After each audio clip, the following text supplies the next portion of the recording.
శ్రీ గణేశాయ నమః. శ్రీ గురు దత్తాత్రేయ నమః. సెప్టెంబర్ 19వ తేదీ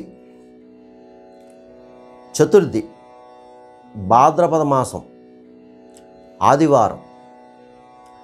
ఆ రోజున చాలా విశేషమైన రోజు. అనంత పద్మనాభ స్వామి వ్రతం. దీనికి శాస్త్రంలో ఒక చిన్న కథ కూడా ఉంది. ఈ వ్రతం చేసుకోవడం వల్ల మనకున్న కష్టాలు, బాధలు హరింపబడతాయి. ఇది చాలా విశేషమైన వ్రతం. పూర్వం ఒకానొక సందర్భంలో పాండవులు అడవుల పాలైపోయారు. ఎన్నో బాధలు పడ్డారు, చాలా కష్టాలు పడుతున్నారు. అయితే వాళ్ళ శ్రేయస్సు కోరి ఎప్పుడూ కూడా ఆ శ్రీకృష్ణ పరమాత్మ వాళ్ళ వెంటే ఉండేవాడు. ఒకసారి చక్కగా అందరూ కూర్చున్నప్పుడు ద్రౌపది అడుగుతుంది, అన్నా కృష్ణ, మాకు ఈ కష్టాలు ఇంకా ఎంతకాలం మేము బాధపడాలి? దీనికి మార్గం లేదా అని అడుగుతుంది. అప్పుడు కృష్ణ భగవాన్ అంటాడు, అమ్మా ద్రౌపది, ప్రతి సమస్యకు ఒక పరిష్కారం ఉంటుంది. నీ సమస్యకి ఒక చిన్న పరిష్కారం ఉంది, అది చేసుకో అమ్మా. అన్నయ్య ఏంటి అని అడుగుతుంది. అనంత పద్మస్వామి వ్రతం అంటాడు. అంటే ఏంటి అని అడుగుతుంది. దాని గురించి శ్రీకృష్ణ భగవాను క్లుప్తంగా చెప్పి వాళ్ళతోటి ఆ యొక్క వ్రతాన్ని దగ్గరుండి ఆచరింపచేస్తాడు. అనంతుడు అంటే ఎవరు అని అడుగుతుంది. అనంతుడు అంటే నేనేనమ్మా, అన్నీ నేనే, అన్నీ నాలోనూ ఉన్నాయి, అన్నీ నువ్వైనప్పుడు ఇంకెందుకు అని అడుగుతుంది. నీకే చేయొచ్చు కదంటే లేదమ్మా, ఆ అనంత పద్మస్వామి వ్రతం అంటే అలాగే చేయాలి. దీనికి పూర్వం ఒక కథ కూడా ఉందని శ్రీకృష్ణ భగవానుడు చెప్తాడు. పూర్వం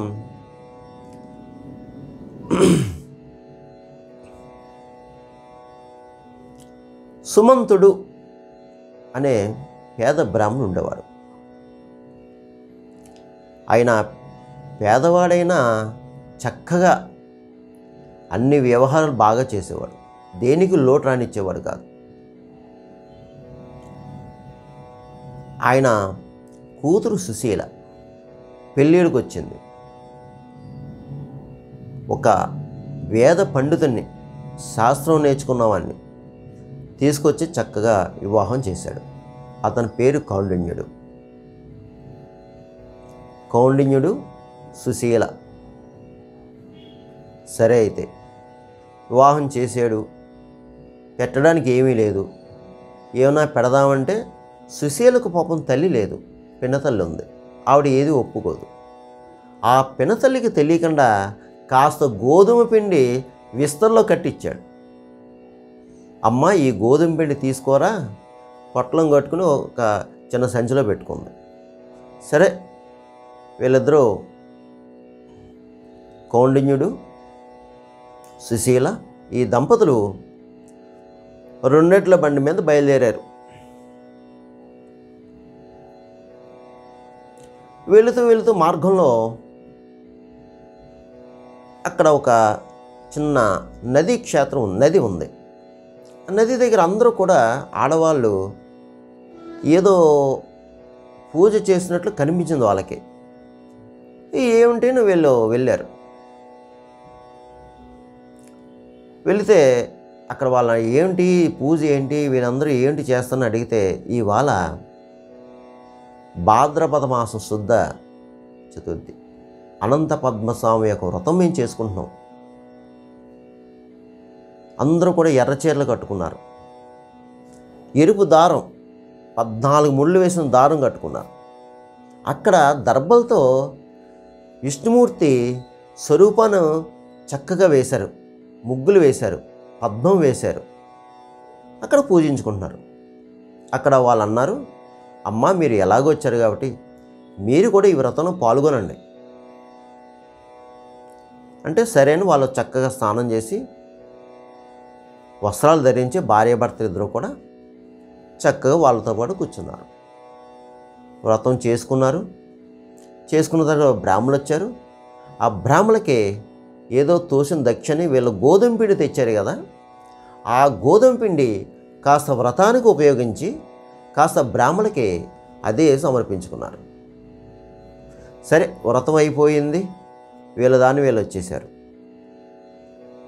అయితే ఆ వ్రతం మహిమ వల్ల వీళ్ళకి సిరి సంపదలు వచ్చాయి. ధనవంతులయ్యారు. బాగుంది, చక్కగా ఉంది. ఈ కౌండిన్యుడు వేదశాస్త్ర పారాయణుడు. చక్కగా వేద పాఠశాల పెట్టుకున్నాడు. అందరికీ చెప్తున్నాడు. చాలా బాగుంది. సరే, ఇలా జరుగుతూ ఉంది. ఒకనాడు ఒక సందర్భంలో భార్య చేతికి అప్పుడు వ్రతం చేసుకున్నారు కదా, 14 ముళ్ళు వేసిన దారం, ఎరుపు దారం ఉంది. అప్పుడు అంటాడు, ఇదేంటి, ఈ దారం నువ్వు ఎందుకు కట్టావు, నన్ను వశం చేసుకోవడానికి ఈ దారం ఎందుకు కట్టావని కోపగించి ఆ దారాన్ని తెంచేస్తుంది.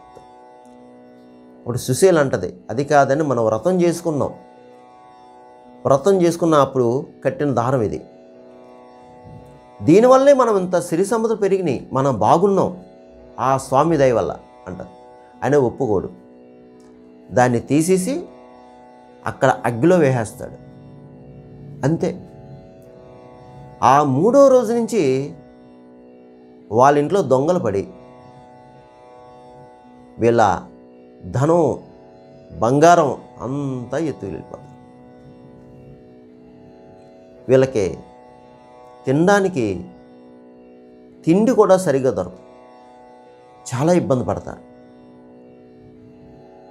అప్పుడు భార్య అంటది, సుశీల, ఏమండి చూసారా, ఇదంతా స్వామివారి మహిమ, మీరు ఇలా చేశారు, దీనివల్ల మనం ఇలా పేదవాళ్ళం అయిపోయాము అంటే అప్పుడు ఈ కౌండిన్యుడు బాధపడతాడు. అయితే సరే, అయితే నేను అనంత దగ్గరికి వెళ్తాను, నాకు తిండి నిద్ర నాకేం వద్దు, నేను ఏ అనంతుడైతే ఇచ్చాడో నాకు అక్కడికే వెళ్తాను, ఆయన దగ్గరికి వెళ్తాను, ఆయనే ప్రాధాయపడతాను, ఆయనే క్షమాపణ అడుగుతాను, ఆయనే నాకు భిక్ష అడుగుతాను అని ఒక పంతంగా పట్టుదలగా వెళ్ళిపోతాడు.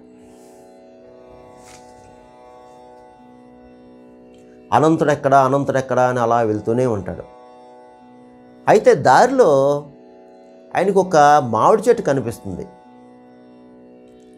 చూడడానికి మామిడి చెట్టు, కానీ పూతలేదు, కాయలు లేవు, ఒక పక్షిని వాళ్తలేదు. చాలా విచిత్రంగా ఉంది అనుకుంటాడు. చెట్టు దగ్గరికి వెళ్తాడు. అనంతుడు ఎక్కడా, నువ్వు చూసావా అని అడుగుతాడు మామిడి చెట్టు. ఆ మామిడి చెట్టు అంటది, నేను ఆయన కోసం చూస్తున్నానమ్మా, ఒకవేళ నీకు కనిపిస్తే నా దుస్థితి చెప్పు అని అంటదా ఆ మామిడి చెట్టు. సరే, ఇంకా ముందుకు వెళ్తాడు. ముందుకు వెళ్తే అక్కడ 2 కొలనులు ఉంటాయి.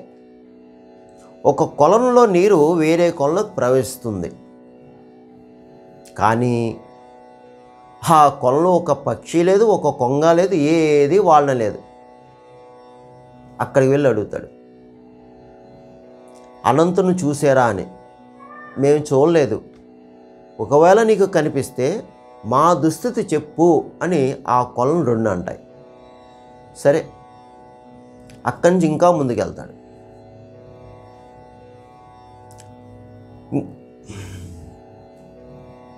సరే, అక్కడి నుంచి ముందుకెళ్తాడు. అక్కడ ఆవు దూడ ఉంటాయి, చుట్టూ గడ్డి ఉంటుంది, కానీ మేత మేయు. ఆశ్చర్యంగా ఉంది. గడ్డి ఉంది, మేత మేయని పరిస్థితి. అక్కడికి వెళ్తాడు. ఆయన అనంతను చూసారా అని అడుగుతాడు. మేము చూడలేదు, మేము ఆయన కోసమే ప్రయత్నం చేస్తాం, ఒకవేళ నీకు కనిపిస్తే మా దుస్థితి చెప్పు, మాకు గడ్డి ఉంది, మేత మేయడానికి అదృష్టం లేదు. సరే, వెళ్ళిపోతాడు. ఇంక అలసిపోతాడు, ఏం చేయాలో అర్థం అవ్వట్లేదు. కూర్చుంటాడు అలసిపోయి. అప్పుడు అలా అటు ప్రక్కగా ఒక ముసలివాడు వస్తాడు. ఏమి నాయనా ఇక్కడ కూర్చున్నావు అని అడుగుతాడు ఆ ముసలివాడు ఈ కౌండిన్యుని. తాత, నేను మహా అపరాధం చేశాను తాత. స్వామివారి పట్ల చాలా నేను చేయని తప్పు చేశాను, దానివల్ల ఎంతో నష్టపోయాను. ఆయన కోసం నేను వస్తున్నాను, ఆయన ఎక్కడా కనిపిస్తలేదు, అలసిపోయాను తాత అంటాడు.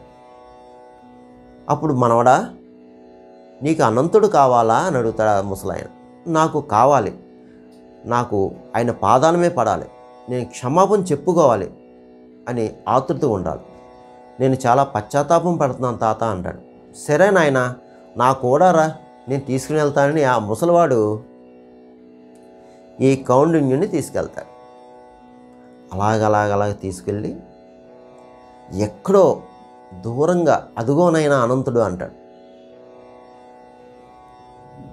చూస్తాడు, అబ్బా బంగారు విగ్రహం, సుందరవనంగా ఉన్నాడు.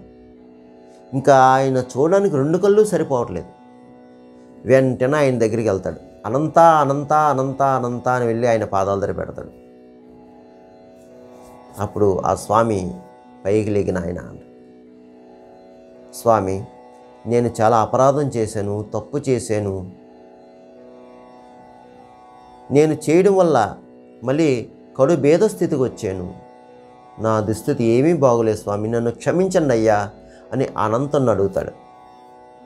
అప్పుడు నాయన కౌండిన్య, నువ్వు పశ్చాత్తాపం పడ్డావు, నీ పాపాలు పోయినాయి,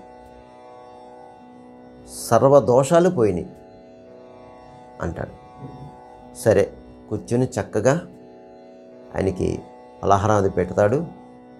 కూర్చుని విందు భోజనం అయిన తర్వాత, స్వామి నాకు దారిలో ఒక మామిడి చెట్టు కనిపించింది, దుస్థితి చెప్పమంది, ఏంటి పరిస్థితి?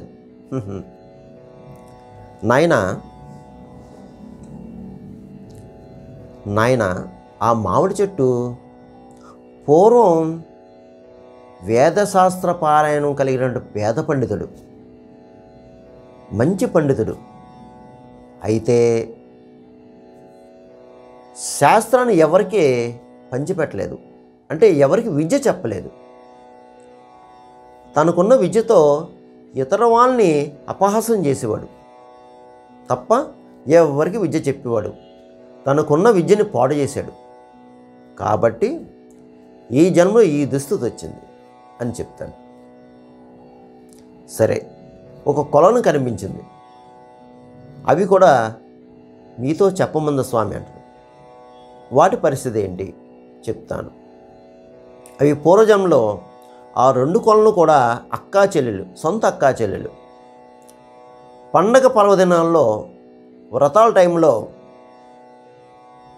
చాలామందికి బ్రాహ్మణులకి దానం చేస్తాం.